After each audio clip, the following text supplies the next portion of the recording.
ಪೆಂಡಲ್ ಕೆಳಗಡೆ ಗಾಡಿ ಬಂದು ನಿಲ್ಲಿಸಬೇಕು, ಗಾಡಿನ ಪೆಂಡಲ್ ಕೆಳಗಡೆ ಬಂದು ನಿಲ್ಲಿಸಬೇಕು ಅಂತ ಹೇಳ್ಕೊತಾ ಇದ್ದೀನಿ.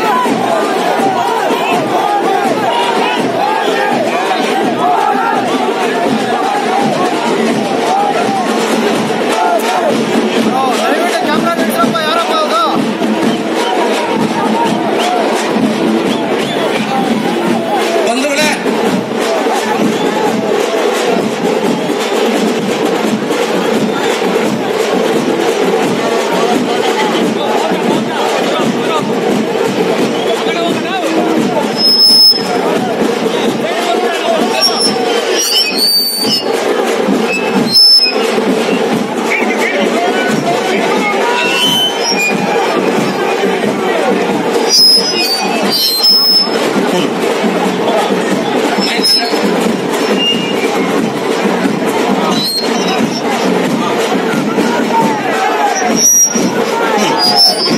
ಮೂಲಕ ಒಂದು ಕ್ರಾಂತಿಕಾರಿ ಬದಲಾವಣೆ ತರುವಂತಹ ಸಂಕಲ್ಪವನ್ನ ಇವತ್ತು ಮೋದಿ ಮಾಡಿರುವಂತಹದ್ದು ಪತ್ರಿಕೆ ಟಿವಿನಲ್ಲಿ ಬರ್ತಾ ಇದೆ.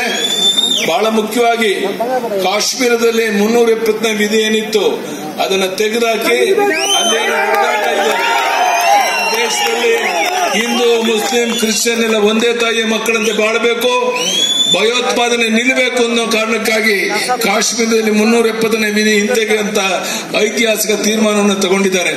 ಇದೆಲ್ಲಕ್ಕೆ ನೀವು ಬೆಂಬಲವನ್ನು ಕೊಡಬೇಕು. ಬಿಸಿಲಲ್ಲಿ ನೀವು ನಿಂತಿದ್ದೀರಾ, ನಾನು ನಿಮ್ಮಲ್ಲಿ ಕೈ ಜೋಡಿಸಿ ಪ್ರಾರ್ಥನೆ ಮಾಡ್ತೇನೆ.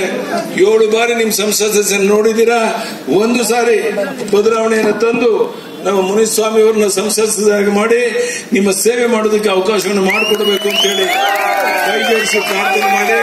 ಇನ್ನೂ 2 ಕಾರ್ಯಕ್ರಮ ಮಾಡ್ತಿರುವಂತ ಈ ವ್ಯಕ್ತಿಯನ್ನ ಮನೆಗೆ ಕಳಿಸಬೇಕು, ಸಾಕು ಇವರ ಸೇವೆ ಅಂತೇಳಿ ಜನ ನಿರ್ಧಾರ ಮಾಡೋದಕ್ಕೆ ಸಾಕ್ಷಿ ನೀವೆಲ್ಲ ಸೇರಿರುವಂತ ನಮ್ಮ ಯುವ ಬಂಧುಗಳು. ನಾನು ಅನ್ಕೊಂಡಿದ್ದೆ ಕೇವಲ ನಗರ ಪ್ರದೇಶದಲ್ಲಿ ಮಾತ್ರ ಮೋದಿ ಮೋದಿ ಅಂತ, ಆದ್ರೆ ಇಲ್ಲಿ ಬಂದಾಗ ನಮ್ಮ ಬಂಗಾರಪೇಟೆಯಲ್ಲೂ ಸಹ ಪ್ರತಿಯೊಬ್ಬರ ಬಾಯಿನಲ್ಲಿ ಪ್ರಧಾನಿ ನರೇಂದ್ರ ಮೋದಿ ಮೋದಿ ಮೋದಿ.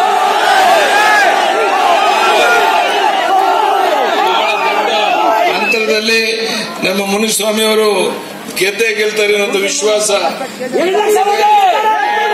ಬಂಧುಗಳೇ, ಬಹಳ ವರ್ಷಗಳಿಂದ ಎತ್ತಿನೊಳೆ ನೀರಾವರಿ ಯೋಜನೆ ನಾನು ಪ್ರಾರಂಭ ಮಾಡೋದು ನೆನೆಗುದಿಗೆ ಬಿದ್ದಿದೆ.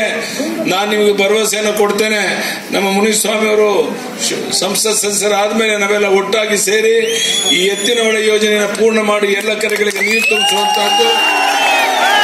ಅದೇ ರೀತಿ ಗೋದಾವರಿ ಕಾವೇರಿ ನದಿ ಜೋಡಣೆಯನ್ನು ಮಾಡೋದ್ರಿಂದ ನಮ್ಮ ಕೋಲಾರ ಚಿಕ್ಕಬಳ್ಳಾಪುರಕ್ಕೆ ನೀರಿನ ವ್ಯವಸ್ಥೆ ಆಗುತ್ತೆ ಅನ್ನುವಂಥದ್ದು ನಿತಿನ್ ಗಡ್ಕರಿ ಹತ್ರ ಮಾತನಾಡಿದ್ದೇನೆ.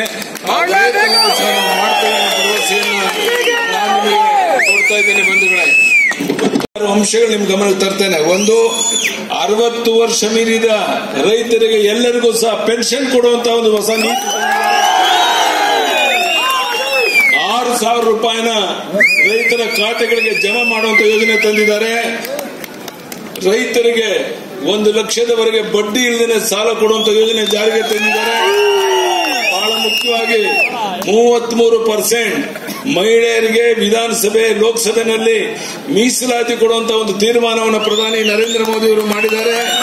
ಅದೇ ರೀತಿ ಯಾರು ಗುಡಿಸಲಲ್ಲಿದ್ದಾರೆ, ಮನೆ ಇಲ್ಲ, ಪ್ರತಿಯೊಬ್ಬ ವ್ಯಕ್ತಿಗೆ ಮನೆ ಕಟ್ಟಿಸಿಕೊಡುವಂತಹದ್ದು, ಶುದ್ಧ ಕುಡಿಯೋ ನೀರು ಕೊಡುವಂತ ವ್ಯವಸ್ಥೆಯನ್ನು ಮಾಡುವಂತ ಭರವಸೆಯನ್ನು ಕೊಟ್ಟಿದ್ದಾರೆ.